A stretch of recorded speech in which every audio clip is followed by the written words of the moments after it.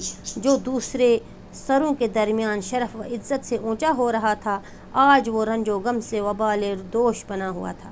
عبداللہ کا انتقال ہوا تو آمنہ امید سے تھی۔ اللہ کی قدرت، کچھ ہی دن پہلے حبل دیوتا عبداللہ کی جان لینے پر تلے ہوئے تھے، مگر اللہ نے انہیں بھینٹ چڑھنے سے بچا لیا۔ اس وقت ان کے پاس اللہ کی ایک عظیم امانت تھی، انسانیت کی سب سے پیش قیمت متاع تھی۔ جب تک وہ کسی اور کے سپرد نہ ہو جائے، ناممکن تھا عبداللہ اس دنیا سے چلے جائیں۔ اب وہ امانت آمنہ کو سونپی جا چکی تھی۔ عبداللہ سے اللہ کو جو کام لینا منظور تھا وہ پورا ہو گیا تھا، تو اللہ نے انہیں اٹھا لیا۔ اب کوئی فدیہ کام نہیں آ سکتا تھا۔ تقدیر کا فیصلہ اٹل تھا۔ عبداللہ کی وفات ہوئی تو ان کی عمر 25 سال تھی۔ ہوئی پہلوئے آمنہ سے ہو یدید، دعائے خلیل اور نوید مسیحا۔ دوشبہ کا دن تھا، ربیع الاول کی 12 تاریخ تھی کہ آمنہ کے یہاں ولادت ہوئی۔ نومولود بچہ بہت ہی خوبصورت تھا، چاند بھی اس کے سامنے پھیکا تھا۔ آمنہ نے اپنے خسر عبدالمطلب کو خبر کرائی کہ آ کر پوتے کو دیکھ لے۔ عبدالمطلب بھاگے ہوئے آئے، نظر پڑی ہی کھل اٹھے، یہ تو لڑکا تھا، اور وہ بھی عبداللہ کا۔ وہ خوشی سے نہال ہو گئے، بچے کو گود میں لیا، سینے سے لگایا، ماتھے کو چوما، پھر لیے ہوئے کعبے پہنچے، اس کا طواف کیا اور بچے کا نام محمد رکھا۔ محمد کے معنی ہے ہر لحاظ سے قابل تعریف، وہ جسے سب پسند کرے، سب اچھا کہے۔ ولادت کے 7ویں دن عبدالمطلب نے بچے کا عقیقہ کیا اور قریش کی دعوت کی دی۔ لوگ کھانے سے فارغ ہوئے تو کسی نے پوچھا، عبدالمطلب کیا وجہ ہے آپ نے پوتے کا نام محمد رکھا، خاندان کے اور ناموں جیسا نام نہیں رکھا؟ میں نے چاہا آسمان پر بھی اس کی تعریف ہو اور زمین پر بھی، خالق کو بھی پیارا ہو اور خلقت کو بھی۔ عبدالمطلب نے نہایت سادے انداز میں اپنے دل کو تمنا لوگوں کے سامنے رکھ دی۔ قریش میں اونچے گھرانوں کی عورتیں اپنے بچوں کو دودھ خود نہیں پلاتی تھی، دیہاتوں سے دائیوں کی ٹولیاں آتی، وہ بچوں کو اپنے یہاں لے جاتی، ان کو دودھ پلاتی، پرورش پر داخت کرتی، جب وہ بڑے ہو جاتے تو واپس کر جاتی اور دوسرے بچے لے جاتے۔ اس سے بچے خوب تندرست رہتے، فصیح عربی بھی سیکھ لیتے۔ دائیوں کے آنے کے موسم متعین تھے۔ محمد کی ولادت ہوئی تو اس وقت کوئی دائی نہ ملی۔ عبداللہ کا ایک بھائی تھا ابو لہب، اس کی ایک بھانجی تھی ثویبیہ۔ 7 دن آمنہ نے خود دودھ پلایا، پھر بچے کو ثویبیہ کے حوالے کر دیا کہ جب تک کوئی دائی نہ ملے اس کو دودھ پلائے۔ ثویبیہ نے بس کچھ ہی دن دودھ پلایا تھا کہ قبیلے بنی سعد کی دائیاں آ گئی۔ دائیاں بچے تلاش کرنے لگی، وہ گھر گھر جاتی، ماؤں کو اپنی خدمات پیش کرتی، مائیں جس کو پسند کرتی اپنا بچہ اس کے حوالے کر دیتی۔ ساری ماؤں نے دائیاں چن لی اور ساری دائیوں کی گود بھر گئی۔ ہاں، صرف ایک دائی رہ گئی، اس کو کسی نے نہ پوچھا، اس لیے کہ وہ ذرا کمزور اور دبلی تھی، مفلسی کا بھی شکار تھی۔ یہ تھی ابو ذؤیب کی بیٹی حلیمہ۔ بچہ بھی صرف ایک ہی رہ گیا۔ دائیاں اس سے دور دور رہی، کوئی اسے لینے کے لیے تیار نہ تھی۔ وہ بچہ تھا عبداللہ کا بیٹا محمد صلی اللہ علیہ وسلم۔ دائیوں نے سنا محمد صلی اللہ علیہ وسلم یتیم ہے، باپ کے سائے سے محروم ہے، انہوں نے اس کی طرف توجہ نہ کی، اس کی پرورش کو حقیر جانا، اس کو دودھ پلانا بے سود سمجھا۔ بولی، اس یتیم کو لے کر کیا کریں، اس کا دادا ہمیں کیا دے دے گا، ماں سے بھی کیا مل جائے گا۔ اب واپسی کا وقت آ گیا، دائیوں نے گھر لوٹنے کا ارادہ کیا۔ ہر ایک خوشی تھی کہ اس کی گود میں بچہ تھا۔ حلیمہ کا شوہر ساتھ تھا۔ حلیمہ نے کہا، باخدا مجھے تو شرم آتی ہے، ساری سہیلیوں کی گودیں بھری ہوں، ایک میری ہی گود خالی رہے۔ میں تو جاتی ہوں، اسی یتیم کو لیے لیتی ہوں، خالی ہاتھ لوٹنے سے تو بہتر ہے اس یتیم کو ہی لیتے چلیں۔ جاؤ لے آؤ، کیا حرج ہے، ہو سکتا ہے اللہ اسی میں برکت دے۔ شوہر نے تاکید کی۔ حلیمہ بچے کو لینے کے لیے آمینہ کے پاس پہنچی۔ آمینہ کو ملال تھا، ان کے لال کو کسی نے نہ پوچھا۔ سہیلیوں کے بچے ہاتھوں ہاتھ لیے پر ان کے جگر پارے کو لینا گوارا نہ کیا۔ حلیمہ نے بچے کو لیا تو آمینہ کا بجھا ہوا چہرہ خوشی سے دمک اٹھا۔ حلیمہ نے محمد صلی اللہ علیہ وسلم کو چھاتی سے لگایا اور منہ میں سوکھی پستان دے دی جس میں دودھ برائے نام ہی تھا، لیکن حلیمہ کی حیرت کی انتہا نہ رہی۔ پستان منہ میں دیتے ہی انہیں ایسا لگا جیسے دودھ کی سوتیں جاری ہو گئی، یکایک چھاتی بھر گئی۔ بچہ دودھ پی رہا تھا اور دودھ بچے کے منہ سے ٹپکا پڑ رہا تھا۔ محمد صلی اللہ علیہ وسلم سیر ہو چکے تھے۔ حلیمہ کے بچے نے بھی جی بھر کر پیا، حالانکہ اس سے پہلے تنہا اسی کے لیے دودھ ناکافی ہوتا۔ وہ پیتا لیکن کبھی سیر ہونے کی نوبت نہ آتی، چھاتی چوستا اور چوس کے رہ جاتا۔ حلیمہ کی ایک اونٹنی تھی، دبلی پتلی، بالکل مریل۔ بھوک لگی تو شوہر اسے دھونے اٹھے، آنکھیں پھٹی کی پھٹی رہ گئی۔ وہ تھن جو ہمیشہ سوکھا رہتا آج بالکل بھرا ہوا تھا، دودھ خود بخود ٹپکا پڑا رہتا ہو۔ شوہر نے خود بھی پیا، بیوی کو بھی پلایا، دونوں نے جی بھر کے پیا۔ رات ہوئی تو دونوں نے بچوں کو پہلو میں سلایا، پھر خود بھی سو رہے۔ نیند اتنے آرام اور چین کی تھی کہ بالکل ہی بے خبر ہو گئے۔ صبح ہوئی تو شوہر بولا، حلیمہ کیا خیال ہے، باخدا بہت مبارک بچہ پا گئی تم۔ حلیمہ، باخدا میرا بھی یہی احساس ہے۔ دائیوں کا قافلہ گھروں کو لوٹا۔ حلیمہ کی گدیا آگے آگے تھی اور مستانہ وار رواں دواں تھی۔ سہیلیوں نے یہ دیکھا تو آواز دی، واہ رے ابو ذؤیب کی بیٹی، ذرا ٹھہرو نا، ہمیں بھی تو آنے دو۔ ارے یہ وہی گدیا تو ہے جس پر تم آئی تھی، یہ تو راستے میں رک جاتی تھی، بار بار تم پیچھے ہو جاتی تھی۔ حلیمہ، ہاں ہاں باخدا یہ وہی گدیا ہے۔ سہیلیاں، ایسی ناکارہ گدیا میں یہ تیزی اور چستی کہاں سے آ گئی، یہ تو بڑی عجیب بات ہے۔